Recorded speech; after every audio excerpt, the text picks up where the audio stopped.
मित्रों, आइए आज हम लोग लॉ ऑफ कॉन्ट्रैक्ट पढ़ेंगे। देखिए, लॉ ऑफ कॉन्ट्रैक्ट का हम लोग इंडेमनिटी एंड गारंटी का चैप्टर पढ़ेंगे।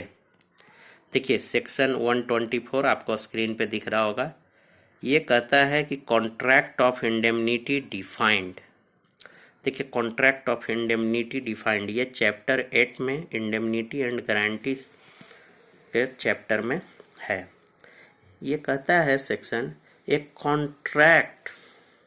Contract by which one party promises to save the other from loss.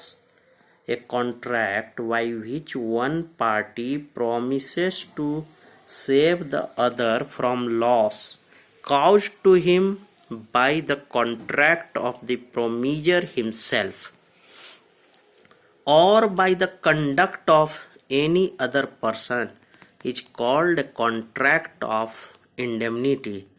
मतलब एक कॉन्ट्रैक्ट जिसके द्वारा कोई प्रोमिस करता है दूसरे को होने वाली हानि से बचाने के लिए या किसी दूसरे के व्यवहार से बचाने के लिए, ये कहलाता है contract of indemnity.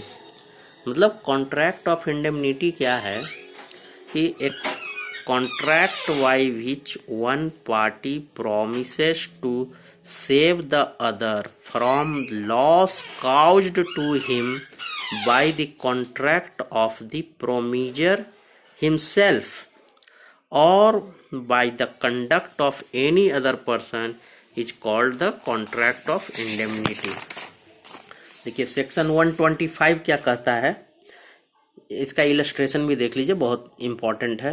A contract to indemnify B against the consequences of any proceeding which C may take against B in respect of a certain sum of 200 rupees।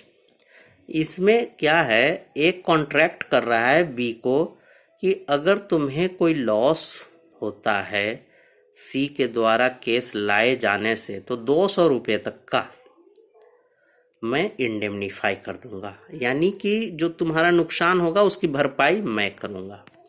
इसी पर आगे एक केस लॉ भी है, acknowledgement of debt by principal debtor. Principal debtor हम सब जानते हैं कि प्रिंसिपल डेटर लायबल होता है, तो एक्नॉलेजमेंट कर लिया प्रिंसिपल डेटर ने कि हाँ जी हमारा डेट है। Binds the guarantor in all respect as if he had given express consent. मतलब गारंटर जो है वो कौन है, गारंटर वो व्यक्ति है जो इंडेमनिफाई करने की बात करता है किसके साथ, जो बैंक था उसके साथ, कि अगर इस व्यक्ति के कंडक्ट से कोई नुकसान होता है जो प्रिंसिपल डेटर है उसके कंडक्ट से, तो उसकी भरपाई मैं करूंगा। तो therefore the guarantor is bind if principal debtor is acknowledging the debt. ठीक है। Now come to section 125। Section 125 as you may seen, right of indemnity holder when sued the promises. देखिए, मैं आपको सेक्शन दिखा रहा हूं, ठीक से दिखाने की कोशिश कर रहा हूं। The promises in a contract of indemnity acting within the scope of his authority is entitled to recover from the promiser। क्या रिकवर कर सकता है, all damage which he may be compelled to pay in any suit in respect of any matter to which the promise to indemnify applies। All damage which he may be compelled to pay in any suit in respect of any matter to which the promise to indemnify applies। All cost which he may be compelled to pay in any such suit if in bringing or defending it, he did not contravene the order of the promisor and acted as it would have been prudent for him to act in the absence of any contract of indemnity if the promisor authorized him to bring or defend the suit. Means यहाँ all cost जो वो compel किया जाएगा पे करने के लिए, लेकिन यहाँ एक प्रूडेंट मैन का टेस्ट है कि इसकी जो एक्टिविटी होगी, जो इसका एक्शन होगा, that must be like a prudent man. जो प्रूडेंट मैन उन परिस्थितियों में ले सकता है डिसीजन, उस तरह का इसका एक्ट होना चाहिए। मीनिंग देयर बाय कि रीजनेबल होना चाहिए। प्रूडेंट मैन कभी भी रीजनेबल ही एक्ट करता है। All sums which he may have paid under the terms of any compromise or in any suit, if the compromise was not contrary to the orders of the promisor and was one which it would have been prudent for the promise to make in the absence of any contract of indemnity, or if the promisor authorized him to compromise the suit। देखिए ये section क्या कह रहा है, right of indemnity holder. Indemnity holder जो है उसके क्या अधिकार हैं जब वो सू किया जाएगा। तो ये एक सेक्शन बता रहा है कि द प्रोमीजी इन ए कॉन्ट्रैक्ट, प्रोमीजी कौन है, जो इंडेमनिटी होल्डर है, promisee in a contract of indemnity acting within the scope of his authority, जो इसको करना है उस स्कोप के अंदर वो काम करता है और उसके कारण लॉस हो जाता है, is entitled to recover from the promisor. Promisor से जिसने कहा है कि मैं इंडेमनीफाई कर दूंगा, if you are doing this act and if there is any loss I will indemnify, then the promisor who has promised to indemnify is liable and promisee shall claim to him। क्या क्या claim कर सकता है, all damage which he may be compelled to pay in any suit। In a suit it has been decided that you should pay this, the damage what has been occurred you should pay, then the promisor is liable to pay this to the promisee। Another thing is all cost which he may be compelled। See, in that the court has decided that you should pay this damage, so there is no test of prudent man, you are bound, court का order है and the decision has already taken by the court, so what the court has decided is always right। Second thing is all cost which he may be compelled to pay in such suit if in bringing or defending it, उस suit को लाने या उस suit को defend करने में जो cost arise होता है, he did not contravene the orders of the promisor, और वो प्रोमीजर के ऑर्डर को कंट्रावीन नहीं कर रहा है, प्रोमीजर ने जो स्कोप ऑफ अथॉरिटी दे रखी है उसके विदिन काम हो रहा है। तो यहाँ प्रूडेंट मैन का टेस्ट इसलिए आता है कि पहले वाला जो था जहाँ डैमेज था वो कोर्ट ने डिसाइड किया, लेकिन जो कॉस्ट, ये कॉस्ट रीजनेबल कॉस्ट आएगा। If you are going to the court to defend a suit and what you are doing, one thing is you have to pay the advocates, you have to incur in expenses in stationery items also, but what you are doing beside this you are incurring expenses on, suppose lavish style living, like in going to the court you are taking, instead of expending in reasonable manner you are spending money unreasonably, like आप बहुत बड़े restaurant में जाते हैं which is not as per the status, as per your status. So what you are doing, because you know that promiser has to pay, so I am spending the money. So there is a prudent man test, whether a prudent man will incur that expense. Suppose the advocate is charging unnecessarily 1 lakh rupees a case you are fighting for, and he is charging 2 lakhs. It is unreasonable, and you are accepted this, and you are spending the money on that. So this money will not be payable. What money is payable? That is reasonable money. And what is reasonable? It has to be decided on the basis of the facts and circumstances. So you have to take a prudent man decision. You must be prudent in taking the decision that what is the purpose, what. So in all cost, here it is the prudent man test.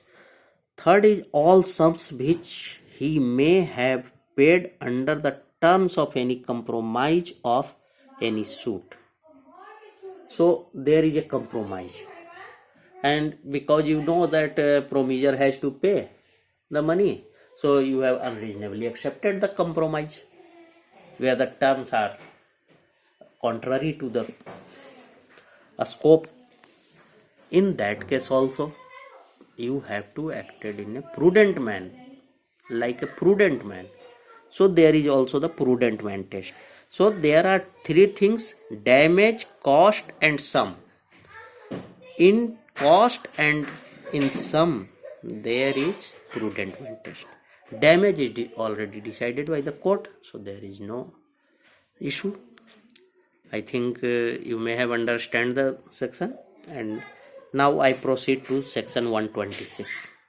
This is section 126, contract of guarantee. This section says contract of 126, contract of guarantee, surety, principal debtor and creditor. Abhi just now I have read the term principal debtor while reading the comment to section 124. So here the word is defined. A contract of guarantee is a contract to perform the promise or discharge of liability of a third person. In case of his default, the person who gives the guarantee is called the surety. The person in respect of whose default the guarantee is given is called the principal debtor, and the person to whom the guarantee is given is called the creditor. A guarantee may be either oral or written. So basically section 126 says a contract of guarantee is a contract to perform the promise और discharge the liability of A third person. Contract of guarantee क्या है कि किसी और व्यक्ति का, third person का perform करना है कोई प्रॉमिस. थर्ड पर्सन ने कोई प्रॉमिस को परफॉर्म करना है या कोई लाइबिलिटी है उसे डिस्चार्ज करना है, और यदि वो फेल करता है in case of his default, so the person has to do that. So basically this kind of contract is contract of guarantee, whereby a person contracts to perform or discharge the liability of others where the other person is fail in default of that person. The person, so the person who give the guarantee is called the surety. Now I remember you all are practicing advocates, so surety, you know, we usually bring surety to get well. Remember? So the thing is coming from here, emanates from here. So what is his duty? Surety. Have you remember the surety bond? In surety bond, it is written that the person, the accused, shall come to the court, he will appear to the court, and that's the surety become the guarantor ki that person will come. The accused will come to the court, accused will comply with the order. I am giving the surety. Oh, therefore that surety is guarantor. The third person in case of his default, the accused is the person in whose default, what happens? 446 notice goes to the surety. Understand? Now, the person who gives the guarantee is called the surety. In local, you usually use the word guarantor. The person in respect of whose default the guarantee is given is called the principal debtor, because this is contract act. Principal debtor, what he has to do is promise, otherwise the accused is the principal debtor in criminal matters where you are giving the bail bond. The person to whom the guarantee is given is called the creditor. The person to whom guarantee किसको देते हैं, so at the place of creditor there is court. If we see in criminal matter, why I am giving this example, you may think that while we are discussing the contract act, what you are making the example of criminal law, CRPC. See, this is very easy to understand the things. How? See, creditor, who is the creditor? The court. Who is the principal debtor? The accused. And the surety is the surety. So it's very easy to understand. And what is the liability? Liability is the property which is involved. The person to whom the guarantee is given is called the creditor. The guarantee may be either oral or written. Okay, so remember this. The guarantee may be either oral or written. There may be oral guarantee, and contract section 8 is regarding this. Comment भी एक बार देख लिया जाए. Comment इसका कहता है, it is well settled that bank guarantee is an autonomous contract. It is in common parlance that the issuance of guarantee is what a grantor creates to discharge liability when the principal debtor fails to in his duty, and guarantee is in the nature of collateral agreement to answer for the debt. It is well settled the bank guarantee is an autonomous contract. This is talks about bank guarantee. It is in common parlance that the issuance of guarantee is what a grantor surety creates to discharge liability when the principal debtor fails in his duty, and guarantee is in the nature of collateral agreement to answer for the debt. Okay, this is Syndicate Bank versus Vijay Kumar in 1992 Supreme Court said. Now come to section 127. Section 126 we have read. Now section 127. Consideration for guarantee. Anything done or any promise made for the benefit of the principal debtor may be a sufficient consideration to the surety for giving the guarantee. तो guarantor जो principal debtor and the surety के बीच का जो agreement का consideration है, वो consideration है एनीथिंग डन और any promise made for the benefit of the principal debtor. So the accused, I am giving 20,000 surety bond. So this 20,000 is consideration for the benefit of anything done or any promise made for the benefit of the principal debtor may be a sufficient consideration to the surety for giving the guarantee. B. request A to sell and drive to him goods on credit. A agrees to do so, provided C will guarantee the payment of the price of the goods. C promises to guarantee the payment in consideration of A's promise to deliver the goods. This is sufficient guarantee for C's promise. A sells and delivers goods to B. C afterwards requests A to forbear to sue B for the debt for a year and promises that if he does so, C will pay for them in default of payment by B. A agrees to forbear as requested. This is a sufficient consideration for Ci's promise. A sells and delivers goods to B. A afterwards, without consideration, agrees to pay for them in default of B. The agreement is void.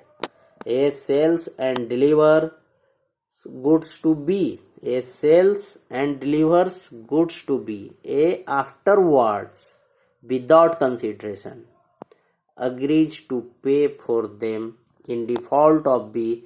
The agreement is void. Why agreement without consideration is void? Is not clear? Yes. Section 128. Surety liability.